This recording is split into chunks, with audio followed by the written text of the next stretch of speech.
After returning from a week-long international trip, I was pleasantly surprised when my mother-in-law Tiffany called me with an air of victory. She mentioned something about a $30,000 windfall we had saved. Confused, I tried to recall any recent instance where I had amassed such a sum. As a freelance jewelry designer, I do maintain a savings account for unexpected expenses, but I certainly don't keep large amounts of cash around, and my bank card was secure with me.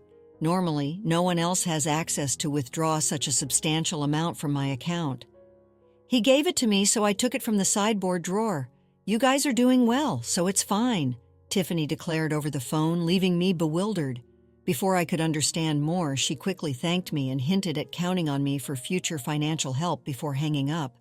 I was left puzzled about the missing $30,000 until Logan, my husband, returned home and cleared up the confusion. It was a misunderstanding. However, a month later, Tiffany bombarded me with numerous calls. I chose to ignore them initially, but the constant ringing eventually compelled me to answer. Over 80 missed calls displayed on my phone screen was disconcerting. As I picked up, Tiffany's shrill voice filled the room, accusing me of ignoring her. Her tone suggested she felt wronged, but to me, it was merely the consequences of her assumptions. I am Rebecca, a 34-year-old busy freelance jewelry designer wanting children but overwhelmed by work, is shared with my equally busy husband, Logan. He originally had a corporate job but now assists me in managing my growing design business. Early in our marriage, my designing gigs were sparse, and we largely depended on Logan's steady income. Now, as my business flourishes, our roles and responsibilities have evolved, but so have our challenges, like dealing with unexpected family misunderstandings about money.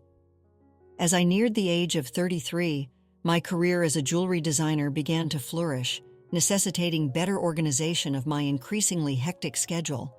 Sensing the growing demands of my business, my husband Logan, who was well-placed in his company and on track for promotion, made a bold decision. He resigned from his job to partner with me, applying his skills in management to our joint venture. Together, we secured contracts with prestigious international brands, enhancing both our professional and personal lives. However, managing success came with its unique set of challenges, particularly involving Logan's mother, Tiffany. Living alone in the family home, she perceived our lives through a lens of luxury and often approached us with financial requests. "You always seem to be living so lavishly. I'm jealous," she would comment.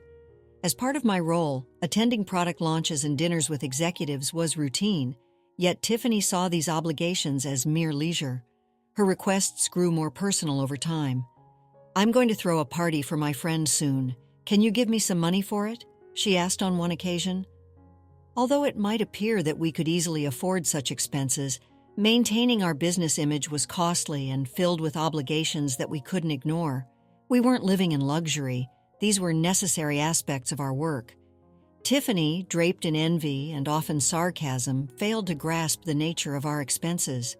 "Dressed up beautifully, eating at expensive places, I envy you," she'd say. Despite my repeated refusals, Logan, being her son, would occasionally acquiesce to her demands, reasoning that a little financial help was a small price for peace.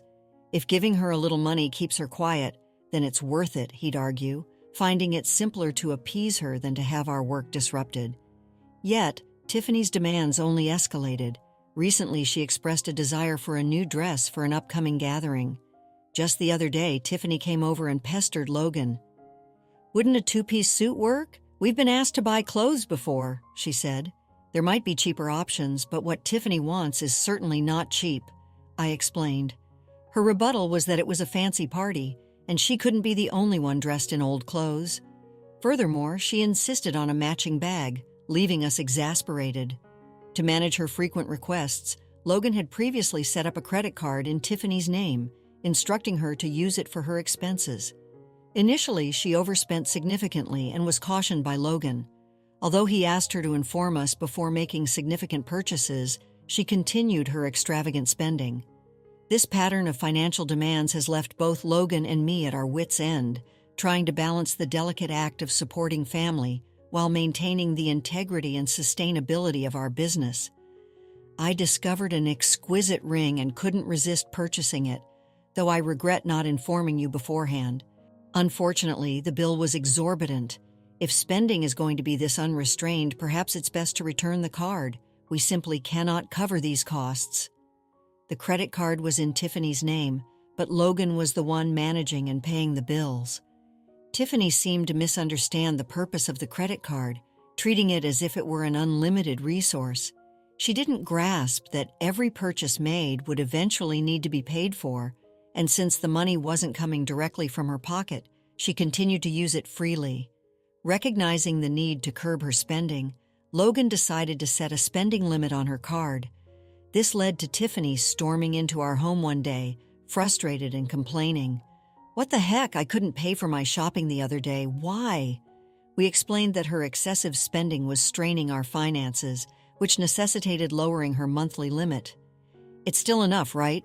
Logan asked her, trying to maintain some peace. "But you two are still dressing up, going to fancy places. How is what I'm doing any different?" Tiffany protested, viewing our activities as purely recreational. "That's part of our job, Tiffany. If that's a job, then what I'm doing isn't any different. It's unfair that only you two get to have all the fun," she argued. While it's true that our work involves attending product launches and parties in luxurious venues, these are professional obligations, not leisure activities. Despite her misconceptions, setting a spending limit on Tiffany's credit card seemed to have calmed the situation somewhat. Occasionally, Tiffany would visit and air her grievances to Logan, but overall, life proceeded without major disruptions. As the end of the year approached, an exciting opportunity presented itself. A foreign brand manufacturer approached me with a proposal to expand our business dealings by relocating our base overseas. The prospect thrilled me as it could potentially elevate me to the ranks of top-tier designers. Logan, ever supportive as my manager, was all for leaping. "It's a chance we have to take," he affirmed. However, the prospect of moving abroad brought a new concern. Tiffany. Given her past behavior, it was a legitimate worry that she might insist on joining us overseas. The idea of living internationally was appealing, yet the thought of dealing with Tiffany's demands in a new country was daunting. When we shared our plans to move overseas for work with Tiffany that weekend, she responded exactly as we predicted. "I want to come too," she declared, assuming our move would be an endless vacation. Logan tried to clarify. "We're going there for work. It won't be as leisurely as you think." But Tiffany was skeptical. "You're trying to trick me. You plan to live even more lavishly there without me watching," she accused. "We're not moving there permanently. We'll come back after our work is done," I explained, trying to ease her concerns. Yet she retorted, "You're saying that, but you're planning to leave me behind, aren't you?" Exhausted by this repetitive argument, Logan and I were both weary. In an attempt to compromise, Logan suggested, "Okay, we can't take you with us, but how about we pay for a week-long trip for you instead?" Tiffany perked up at this. "Really? Are you sure?" "We'll cover your flight and hotel, but you'll need to manage the rest," Logan affirmed, pleased, at least for the moment. However, the peace was short-lived. A few days later, while Logan was preoccupied with the overseas move arrangements, Tiffany dropped by unexpectedly. "Hey, Rebecca," Logan said, "but I want to shop over there too. Can you give me some money?" she asked. "What about the card that Logan gave you?" I inquired, knowing she had a designated credit card for such expenses. Tiffany's face fell. "That's the thing. Logan finally took it away from me the other day," she admitted. It appeared she had been reprimanded for overspending. Anticipating the challenges of managing finances with different currency rates overseas, Logan confiscated the card.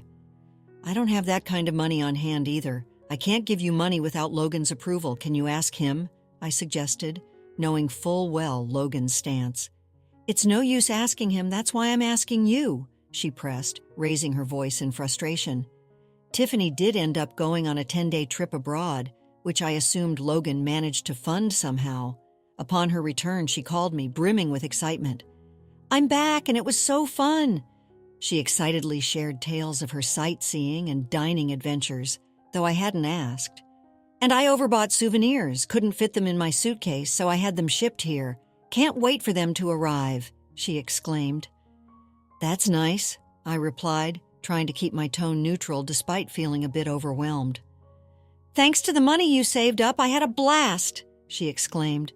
"Saved up money? What are you talking about?" I responded, puzzled and a bit alarmed, having no recollection of setting aside money for her splurge. "I found it in your house's sideboard drawer," she said, claiming she took $30,000. I was stunned. Why would such a large amount of cash be stashed away at home, especially not in a drawer where anyone could find it? Confused, I confronted her. "I'm not sure what money you're talking about, but taking it from our house without permission is theft, even if you're family. Do you understand that?" Tiffany's response was unsettlingly casual. "That's why I'm telling you now. I used it. Consider it a post factum report," she declared unapologetically. "I have no idea about this money, but if you took it and used it without telling anyone, that's a crime. And if it was something Logan had set aside for an important transaction, it's even more serious," I explained, trying to make sense of the situation. Despite this, there hadn't been any noticeable disruptions in our business finances during her trip. "You two live so extravagantly, so why can't I have a little of that? Think of it as doing a favor for your parent. It's not a big deal, right?" she rationalized, showing a sense of entitlement that was hard to comprehend. "Hey, pause for a moment. Would you care to support us? Like this video and subscribe for more. Now let's dive back into the story. It's one thing to ask for help from your son and his wife, but this is not how you should behave after taking someone else's money," I replied, still in disbelief. "I'm glad you enjoyed your trip, but I'll have to discuss this with Logan when he returns. Logan will understand. After all, I'm his only mother, and $30,000 isn't much to him," she assumed. "All right, I'll pass the message along," I said, astounded by her lack of awareness.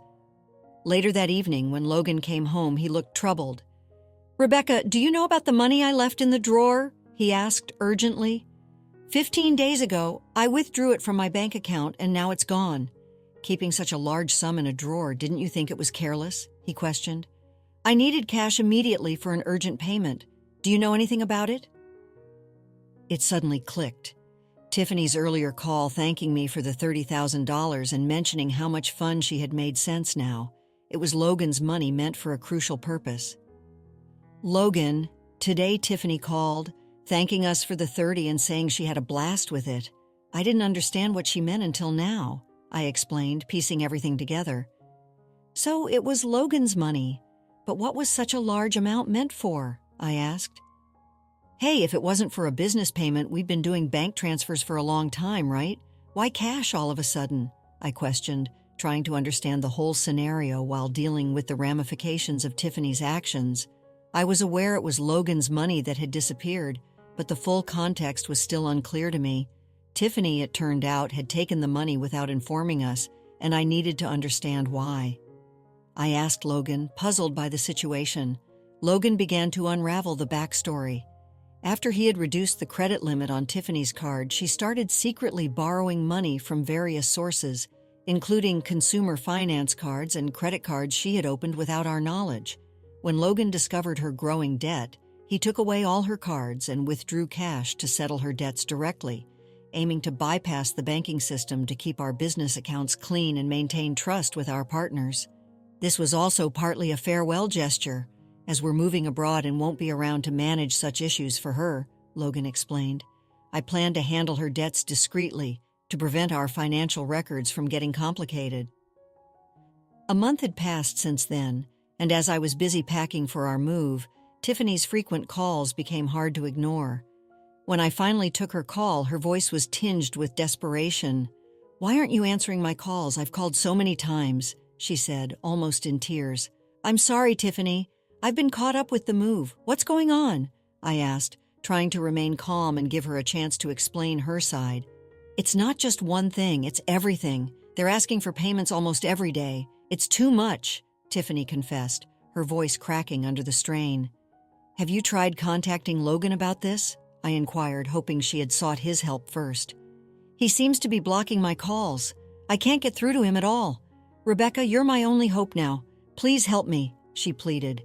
I realized then just how complex the situation had become. Tiffany's financial recklessness had led her into a labyrinth of debt, and now, isolated from Logan's assistance, she was turning to me as her last resort. As we prepared to start anew in a foreign country, the challenges of dealing with Tiffany's financial chaos loomed large. demanding immediate attention before we could fully focus on our new beginnings. I was taken aback by Logan's drastic approach toward his mother. If he had used the prepared funds to directly settle Tiffany's debts, this distressing situation might have been avoided. Instead, Tiffany was now overwhelmed with collections, letters, and relentless calls from finance companies and consumer lenders. It was a scene reminiscent of something from a dramatic film, one I had never expected to witness in real life. "I'll talk to Logan, but I can't guarantee what he'll do. A son should help his mother in trouble, right? Please ask him for me," Tiffany pleaded at the end of our conversation. However, with our impending business expansion, our financial resources were already stretched thin, and we couldn't afford to further assist Tiffany, especially given that she had misused the money meant to settle her debts. When I relayed the details of the call to Logan upon his return home, he responded with a mixture of fatigue and resignation. "I had planned to sort things out before we left, but she squandered that chance herself," he said coldly. Indeed, the money was originally earmarked to clear Tiffany's debts, but she had instead blown it on a lavish trip, leaving no room for excuses. As Tiffany's calls persisted, I followed Logan's lead and set her number to block. Although part of me wished to help her, she was, after all, Logan's mother. There was nothing I could do if he had chosen to detach from the situation. Meanwhile, the day of our move overseas was quickly approaching, and I still had a lot to pack.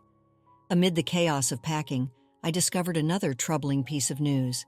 Tiffany had resorted to selling her house to manage her debts. It turned out she had concealed even more liabilities than we knew. The total amount was so substantial that even after selling her property, she couldn't cover it all. The thought of losing the family home where Logan had grown up was profoundly upsetting. "Hey, our family home is gone. Are you okay with that?" I asked, sensing his sadness. "How can I be okay? But there's nothing we can do," Logan replied, his voice tinged with sorrow. Losing the house where he grew up must have felt like a great loss, akin to how I felt when I lost my parents' house early in life. Amid these complex feelings and the heavy task of packing, we had to come to terms with the fact that some situations were beyond our control and focus on our future as we prepared to start anew in a different country. The bittersweet reality of losing a family home struck me deeply as I observed the situation unfolding with Logan. Unlike my past experiences, Logan had not only lost the tangible structure where his earliest memories were formed, but also his emotional sanctuary, all while his mother, Tiffany, was still alive.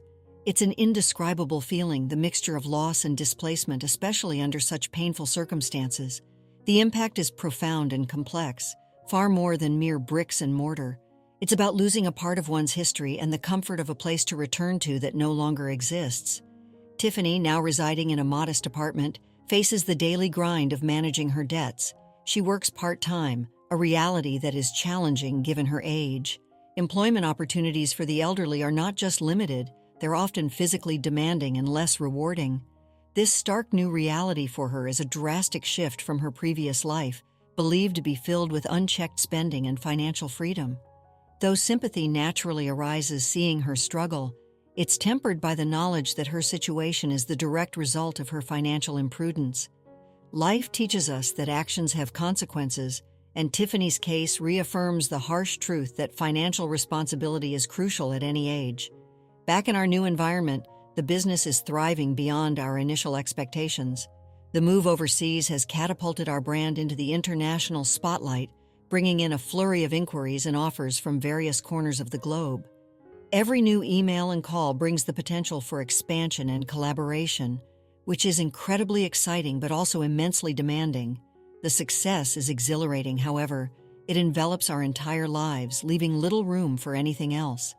Days blend into nights as we navigate time zones and cultural nuances, striving to make the most of this golden opportunity. Despite our professional achievements, our personal lives bear the weight of our relentless schedules. The dream of expanding our family seems more like a distant vision, something we hope to circle back to when the waves of immediate demand subside. Logan, who juggles multiple roles from logistics to client management, feels this strain acutely. As partners in both life and business, we find ourselves pondering the future and our priorities, wondering how we can align our professional goals with our desires. As I look out of our apartment window, taking in the view of the far landscape. The neon lights blur into the night, mirroring the blur of our daily lives.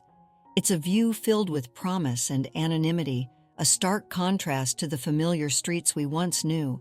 This city, vibrant and relentless, is now our home. Yet it starkly contrasts with the quiet, steady life we left behind. The complexity of our new life is exciting but also daunting, filled with endless tasks and decisions that challenge us at every turn.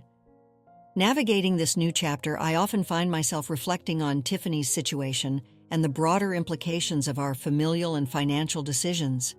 It's a continuous learning curve, understanding how deeply intertwined our choices are with the fabric of our lives. Each decision, each sacrifice, and each success shapes not just our immediate circumstances, but also the legacy we leave behind. As we build this new phase of our lives, we remain mindful of the delicate balance between achieving success and maintaining the relationships that define who we are beyond our business achievements. Let's conclude our story shortly. Life in this bustling foreign city has become our new normal. We've found a rhythm amidst the chaos, learning to navigate the demands of our burgeoning business while carving out precious moments for ourselves.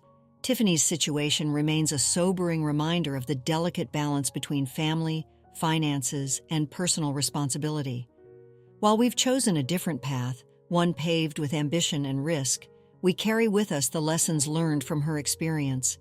Ultimately, we strive to build a life where success is measured not just by professional achievements, but also by the strength of our relationships and the wisdom gained from our past. And as we look toward the future, we do so with cautious optimism, knowing that even amidst the glittering lights of a foreign city, the true treasures lie in the bonds we forge and the lessons we carry in our hearts. After experiencing the full journey of our story, we'd love to hear your thoughts. How did the story resonate with you? Don't forget to like, subscribe, and stay blessed. Thank you for watching, and see you in the next story.